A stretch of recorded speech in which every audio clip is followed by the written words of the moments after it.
Сегодня вечером у нас будет тема поклонения Богу. Сегодняшняя глава книги Откровения, это глава 13, она будет говорить и повествовать в образах о той попытке, которую всегда делает дьявол, пытаясь обмануть человека, чтобы человек поклонился не Богу, а ему. И о той попытке, которую он будет делать, особенно в конце земной истории, когда вся его дьявольская мудрость и сила будет направлена на то, чтобы людей обмануть и обольстить, и это будет ему во многом удаваться, когда фактически весь мир, вместо того, чтобы поклоняться Богу, под хитростью лукавого и угрозой начнет поклоняться дьяволу как Богу. Книга Откровения. Здесь два образа, которые видит Иоанн, апостол Иоанн, и эти образы он толкует. В этих образах мы увидим двух необычных зверей, то есть зверей, которые нет в обычной природе. Звери, которые он видит, и эти звери представляют двух людей, которые будут в конце земной истории. И это те люди, которых будет очень сильно использовать дьявол, пытаясь людей заставить поклоняться не Богу, а дьяволу и этим людям. Первый зверь, это будет зверь, который появится или выйдет на поверхность из моря. Второй зверь появится из земли. Помните, в предыдущей главе 12 также были некие образы. Один из них – это дракон. Дракон, который гоняется или желает уничтожить и преследует некую жену, которая символизировала собой израильский народ или Божий народ, давший нам Иисуса Христа. И вот дальше этот дракон снова будет в этой главе 13 как закулисная власть, который порождает и дает силу этим двум зверям. Откровение 13 глава. «И стал я на песке морском, и увидел выходящего из моря зверя с 7 головами, 10 рогами. На рогах его было 10 диадим, или как корон, венцов, а на головах его имена богохульные». Необычный зверь, который имеет эти 7 голов и 10 корон. Как ранее мы читали, и дальше будет еще по ходу книги уточняться, этот зверь представляет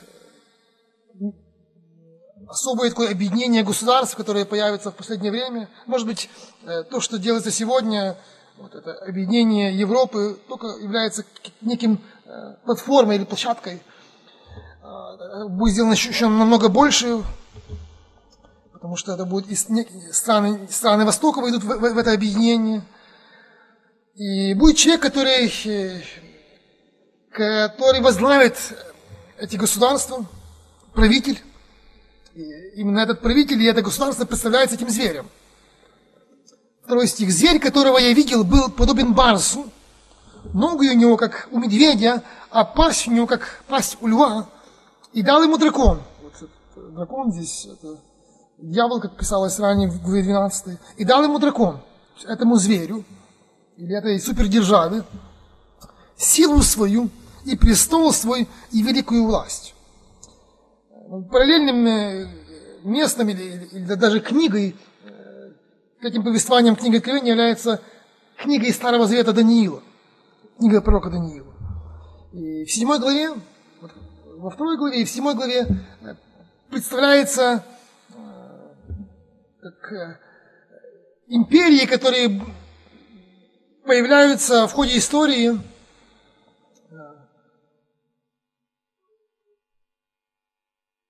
И заканчивается тем, что вот эта Римская империя, которая прерывается и начинается история христианства, она снова в конце истории христианства снова появится. И эти звери, разные империи, вавилонская, персидская, греческая и римская, представлены в книге Даниила 4 зверями.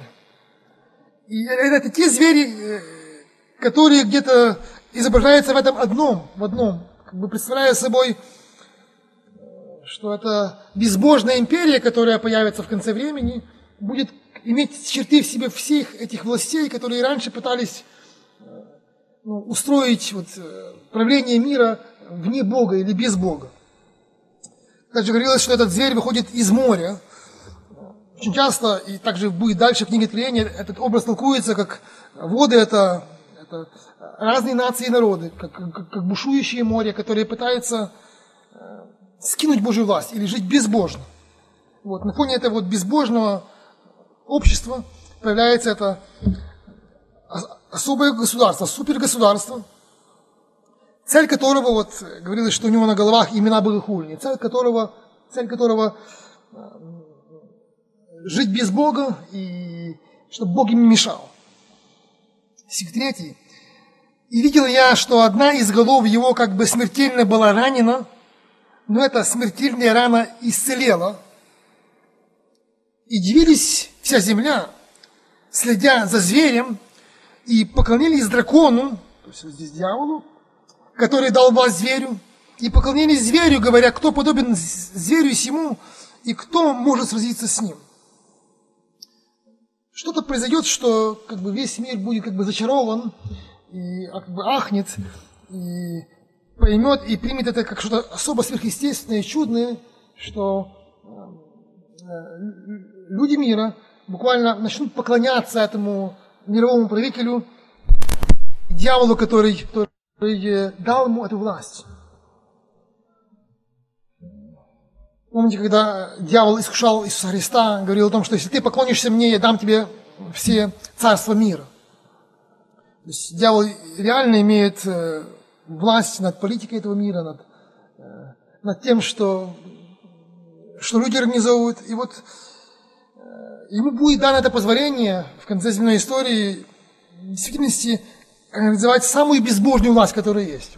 Мы знаем, даже на нашей территории было часто безбожные власти. Да. Сталин, знаем, какой был Гитлер. Но то, что сделает тогда дьявол, это будет намного сильнее и намного страшнее. Что это будет такое, что какая-то смертельная рана, которая заживет.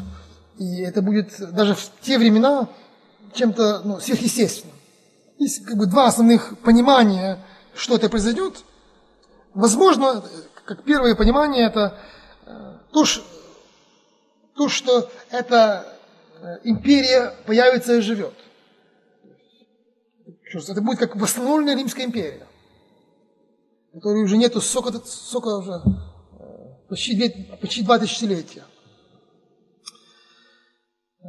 Может быть, думают, что это просто само сверхъестественное образование этого государства, тогда, когда люди привыкли жить разрозненно, а тут они объединятся, посчитают это таким успехом этого правителя, что поймут, что он имеет какую-то сверхъестественную силу. Или второе понимание, что сам буквально этот правитель будет кем-то убит, или не что убит, а ему нанесено будет смертельное ранение, которое несовместимо будет с жизнью, а он будет жить, как ни в чем не бывало. И люди тоже будут поражены этим и поймут, что это необычный человек, и начнут ему кланяться. Что бы там бы ни было, но цель этого, что сделает дьявол, будет, чтобы люди, очарованные этим, начали поклоняться этому человеку и стоящему за ним дьяволу как Богу. Стих 5. «И даны были ему уста», этому правителю, будущему правителю, мировому правителю, «даны были ему уста, говорящие гордо и богохульно, и дана ему власть действовать 42 месяца», то есть 3,5 года. Это последний период перед вторым пришествием Христа. Гордо, богохульно. 6 стих. «И отверзан уста свои для хулы на Бога, чтобы хулить имя Его и жилище Его, и живущих на небе». Не только он будет побуждать или призывать, чтобы люди поклонялись Ему как Богу, но также будет хулить или насмеиваться с настоящего Бога.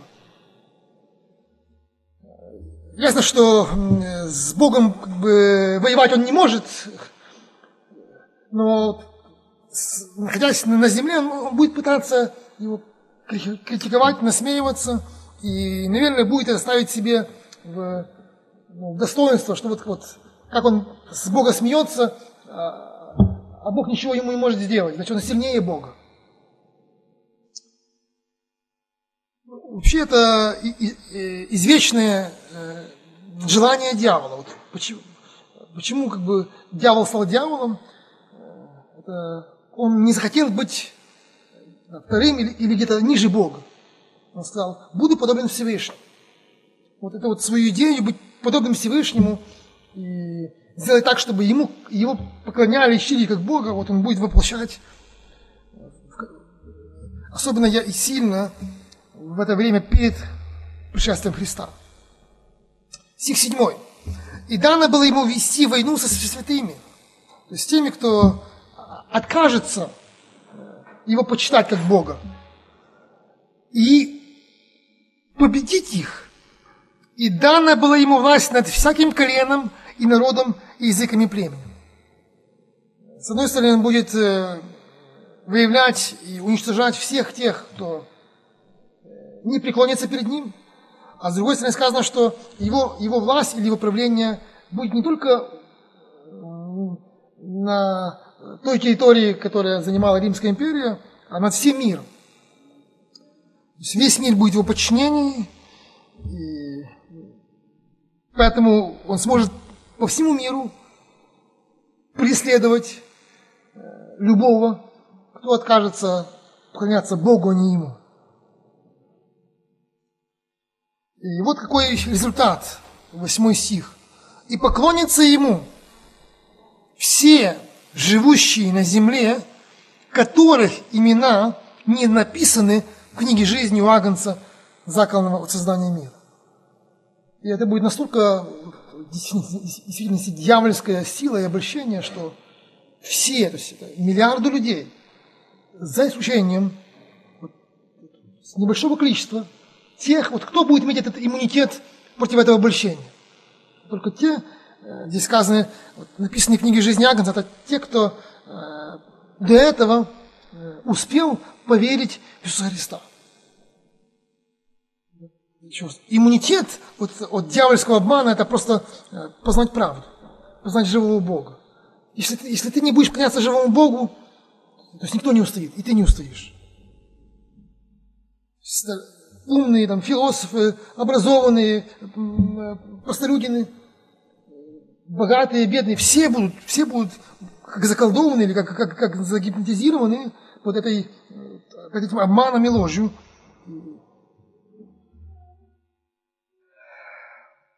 Поэтому стих 9 вот имеет какое-то обращение. «Кто имеет ухо, да слышит».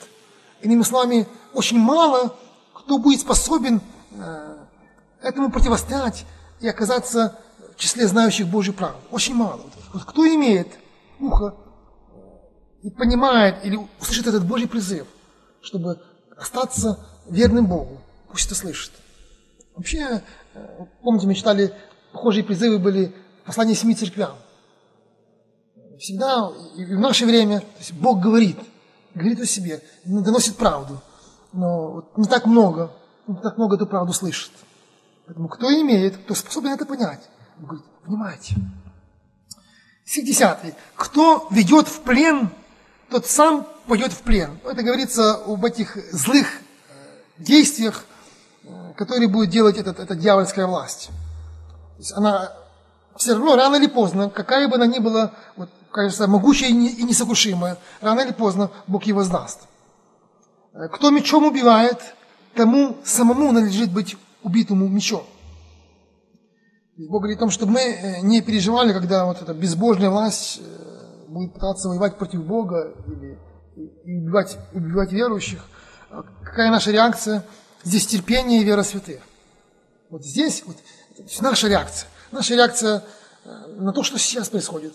Когда нас притесняют незаслуженно. Бог говорит, не ваше дело воздавать дом, или не ваше дело думать о возмездии. Я воздам. А ваше дело какое? Терпеливо и верно поступать перед Богом. Оказаться верным Ему. Оказаться и оставаться человеком, который поклоняется только Богу и больше никому. Так, первый зверь представляет этого правителя, то есть безбожной империи, которая еще появится. Второй зверь представляет человека, который будет помогать ему, обольщая людей. Первого зверя, или первого человека называют также в Библии антихрист, а второго называют, также еще в книге Откровения называется лжепророк. То есть тот человек, который будет обольщать людей, как религиозный лидер, побуждая поклоняться этому правителю, политику. Так, с 11 стиха. «И увидел я другого зверя, выходящего из земли. Он имел 2 рога, подобные агнчим, подобные ягненку, и говорил, как дракон». Второй зверь, который выходит уже из земли, его вид более такой вот располагающий. Если первый такой вот какое-то ужасающее явление, какого-то непонятного зверя, смешанными качествами разных зверей, диких зверей, ярых зверей, 7 головами, здесь выходит как ягненочек. У него 2 рога, ничего страшного, как у ягненка. Кажется, что что-то, может, даже хорошее. Но как он узнается? По его голосу. Хотя он выглядит как ягненок, но его голос или его рычание как дракона, как дьявольское. 12. Он действует перед ним, то есть перед этим первым зверем, со всей властью первого зверя, и заставляет всю землю и живущих на ней поклоняться первому зверю, у которого смертельная рана исцелела, и творит великие знамения, так что и огонь не сводит с неба на землю пред людьми. Ему будет дано делать всевозможные чудеса, необъяснимые чудеса, чтобы на фоне этих чудес якобы показать, что вот видите, это чудеса показывают, что мы правы, что мы от Бога. И одно из чудес, которые он будет делать, сказано, что вот буквально огонь, но это не просто молния, да, реальный огонь, по его слову, будет падать на землю. Ну, может быть, что-то похожее, как помните, в Ветхом Завете есть история о пророке Илии, когда по его молитве сошел огонь, да, и пожрал на жертвеннике жертву. То есть сами чудеса еще ничем не говорят. То есть это чудо может сделать Бог, а может сделать дьявол. Чудеса не доказывают, что тот, кто их делает, от кого. Поэтому, может быть, в преддверии Пасхи будет тоже какой-то огонь сходить, и люди думают, даже если это чудо, сверхъестественное чудо, это еще не говорит о том, что это чудо от Бога. Стих 14. «И чудесами, которые дано было ему творить пред зверем, он обольщает живущих на земле, говоря живущим на земле, чтобы они сделали образ зверя, который имеет рану от меча и жив. И дано ему было вложить дух в образ зверя, чтобы образ зверя и говорил, и действовал так, чтобы убиваем был всякий, кто не будет поклоняться образу зверя».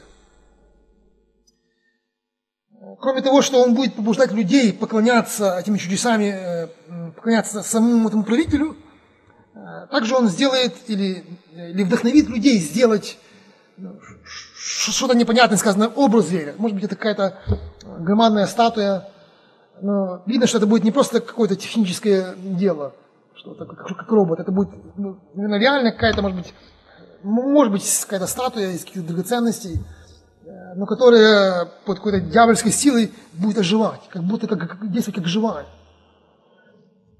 Возможно, это связано будет с тем, вот давайте я напомню еще один текст, тоже как параллельный к этому отрывочку, есть глава во втором послании к Фессалоникийцам, 2 глава, где также повествуется об этих событиях. И вот как сказано было там: 2 Фессалоникийцам 2:4. Сказано об этом правителе, или об антихристе, противящийся и превозносящийся выше всего, называемого Богом или святынью, так что в храме Божьем сядет он как Бог, выдавая себя за Бога. Этот правитель сделает центральным храмом, где должно поклоняться ему, храм в Иерусалиме, который сейчас еще не восстановлен, он еще должен быть восстановлен. И в этом храме, который реально был сделан якобы для поклонения Богу, он сделает местом для своего поклонения. Вот он там, этот правитель, будет реально сам иногда сидеть. Ну, ясно, что он не может всегда быть в храме. Вот, наверное, когда его в храме не будет, тогда его будет замещать эта статуя, которая будет оживать, как будто представлять его. Так, чтобы всегда человек, который в этот храм будет выходить, он может ему реально поклониться. Или ему, или этому образу, который будет его представлять. И говорится о том, что все люди будут заставляемы поклоняться этому образу. Или самому зверю, если он будет там, в этом храме, этому политику. Или этому образу, который будет его представлять. И кто не будет это делать, то это будет считаться преступлением, достойным смерти. Ну, наверное, как еще намного сильнее, чем сегодня говорят, государственная измена. И этот правитель, эта система будет требовать от всех поклоняться ему. Не поклоняющийся, это преступник, достойный смерти. Я думаю, что будет, дальше мы увидим, будет что-то такое, что будет этих людей отличать. То есть как они будут узнаваться, кто поклоняется, кто не поклоняется. Кстати, похожие, вот, книга Откровения писалась в конце 1 века. В конце 1 века нашей эры. То в первые века, когда христианство появилось, была похожая практика у римских императоров. Тогда еще была Римская империя. Вот, они заставляли людей всех поклоняться ему. Это было на фоне, ну как, патриот ты или не патриот. Если ты не поклоняешься императору, ты не патриот. То есть ты как изменник, как шпион. И вот ясно, что верующие не поклонялись, а императора чтили как Бога. И верующие не поклонялись, и за это их выявляли и уничтожали. Ну, были времена лояльные, были времена, когда реально это делали.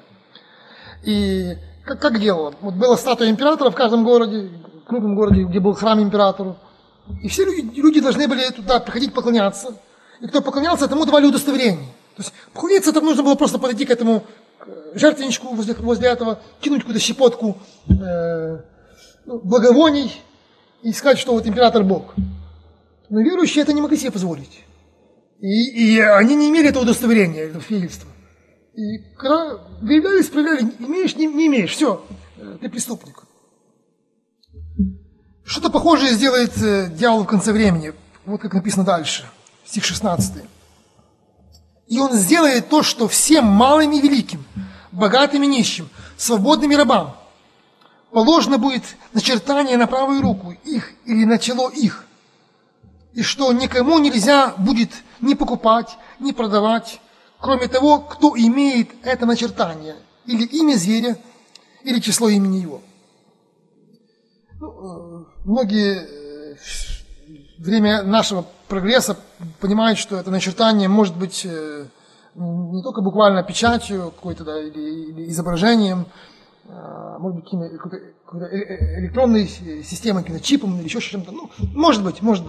Но суть в том, что человек поклоняется этому антихристу, и ему вводится, вот, сказано, или на чело, чтобы было видно, или на правую руку, вводится этот знак или это удостоверение, что он ихний, он поклоняется этому политику, и он свободен жить в этом государстве и делать, что можно. Что это будет за начертание, говорится, оно будет иметь двоякое, изображение или двоякий набор символов. но оно будет иметь одну идею. Это начертание или это свидетельство на лобе или на правой руке будет содержать в себе имя этого правителя. То есть ты ему поклонился, и его имя на нем напечатано. Это имя может передаться или буквами, как здесь сказано, вот, имя зверя, или число имени, или цифрами. Ну, почему так? Потому что в те времена вот, древние языки, их алфавит, их буквы, кроме того, что они несли идею букв, они также имели какое-то значение цифр. И вот подсчитывая буквы вот, и как бы слагая их вместе, получалось число. Вот, или будет реально это имя, или число, которое будет соответствовать вот, слагаемым буквам этого имени. Ну, как иллюстрация, в Помпеи делали раскопки, тоже Римская империя, была найдена надпись, какой-то, наверное, молодой человек, или, не знаю, или очень любящий женщину, написал или нацарапал на стене там: «Я люблю ту, чье имя 545». То есть, это как у нас пишут, там, люблю, там, и пишут какие-то инициалы, да, то есть, как бы, понятно, то есть, тот, кто пишет, он знает, как он пишет, но прохожий может не догадаться. Вот что-то похожее использовалось тогда. Вот, он понимал, она догадывалась, что это за имя, но кому-то трудно было догадаться, что это за имя, потому что не так легко было вычислить это количество букв. Вот что-то похожее здесь сказано дальше, смотрите. 18. «Здесь мудрость. Кто имеет ум, тот сочтит число зверя, ибо это число человеческое. Число его 666». Вот это цифра, которая часто сегодня где-то звучит в медиа, 3 шестерки. Вот это будет суть не в цифрах, не в шестерках, а в том, что как бы сказано, что когда этот человек явится, этот антихрист, то люди, знающие Бога, смогут понять, что это он по его имени.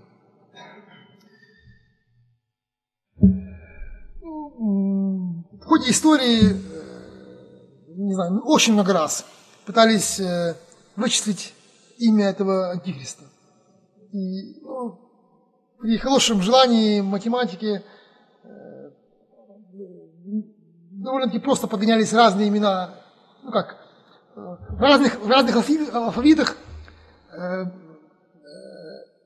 эти буквы имели разные значения. То есть, если не подходит на латинском, брали еврейском, не на еврейском, на греческом. Если не хватало буквы, имя, добавляли тем титул. Вот это вот разные попытки делали так, что очень часто совпадало это число. Говорили, это тот, да, и так дальше. Но правда в том, что не наше дело загадать. Бог сказал, что в свое время это будет явно людям, которые будут жить в этот период времени. О чем говорится нам в этой главе? Главная идея показывает, насколько дьявол пытается и сейчас, а тогда будет сделать еще с большей силой, пытается человека обмануть. И так обмануть, чтобы он поклонялся не Богу, а дьяволу. При этом вполне возможно, что люди будут думать, что это по-настоящему поклоняется Богу. И используют все средства. Здесь сказано о чудесах, да, которым он обольщает, а также сказано об угрозах. Вот, не поклоняешься, вычислили, убивают. Ну и тоже мы понимаем, что это какое-то время будет происходить, чтобы этого человека вычислить. Ну, как пример, уже вспоминали как Гитлера, который тоже думали, что, возможно, он антихрист, хотя это был один из, может быть, прототипов. Помните, Гитлер дал указания и повсеместно это делал, где завоевывались эти территории, выявлять и убивать всех евреев. Убил он всех евреев? Не убил, но убил очень многих. То есть, как бы, была целая система, да, то есть, это страшная машина, их искала, выявляла, обманом увозила, якобы, как лагеря отдыха, да, в эти, где их сжигали. но все равно была часть, которые сохранены. Что-то подобное будет тогда. Будет целая система выявлять тех, кто не имеет это начертание, то есть тех, кто поклоняется Богу, а не этому ставленнику сатаны, но все равно за эти 3,5 года часть, наверное, мы понимаем, что часть будет оставаться еще в живых. И поэтому будет как бы два момента. С одной стороны, выявили, убили, а с другой стороны, те, кто прячется, им будет тяжело прятаться, потому что сказано, что вот они, не имея этих удостоверений или этих начертаний, они не смогут, самое страшное, что может сделать сегодня для человека, да? Не покупать, не продавать. То есть это как бы невозможно будет, или очень сложно будет выжить, не покупая, не продавая. Люди будут оставаться практически без средств существования, но они пойдут на это, но не поклонятся этому дьяволу и этому антихристу. И поэтому многие, хотя и будут убиты, но это не самое страшное. Да? Самое страшное оказаться обманутым дьяволом и вместе с дьяволом в конце концов попасть в ад на вечные мучения. Бог говорит нам, чтобы мы не боялись того, кто может убить тело, но боялись и чтили настоящего Бога, от которого зависит и наша жизнь земная, телесная, и наша вечная судьба перед Господом. Еще раз, сегодня мы этими текстами Писания и Псалмом, и этой главой Бог показывает нам, что только Он достоин поклонения. Но это как бы простая истина, но очень нелегкая истина. Не так легко в своей жизни быть и оставаться человеком, который поклоняется только Богу. Но Бог говорит, это стоит любых рисков и любых трудностей. Быть просто человеком, который знает живого Бога и только Его чтит. Как Творца, как нашего Спасителя, как нашего Господа Иисуса Христа. Кстати, вот это число 666 сказано, что оно человеческое. То есть, иными словами, хотя он пытаться будет выдавать себя за Бога, но он до Бога не дотягивает. Это просто будут люди, которые будут вдохновлены этим дьяволом. В Библии говорится, когда Бог создавал человека, Он создал нас на 6-й день. На 6-й день. Это вот шестерка говорит о том, что мы просто люди. Мы просто люди. Здесь три шестерки, 6, 6, 6. Это как попытка дьявола сделать свою троицу. Иногда как бы математически говорят, что троица это 7, 7, 7. Да? Вот 7 это число совершенное. Вот Бог 7 дней творил, да, и почил, отдохнул. Так вот, дьявол действительно сделает здесь как бы свою троицу. Да? Вот есть дракон, есть первый зверь, есть второй зверь. Но это не Бог, да? Это подделка, это фальшь, это 666. Это не истина. Пусть нас Бог благословит. И это единственная сила, которая может нас сохранить, это просто оставаться и быть людьми, которые знают правду, Божью правду, чтобы не оказаться обманутыми дьяволом. И пусть это будет ему на славу. Аминь.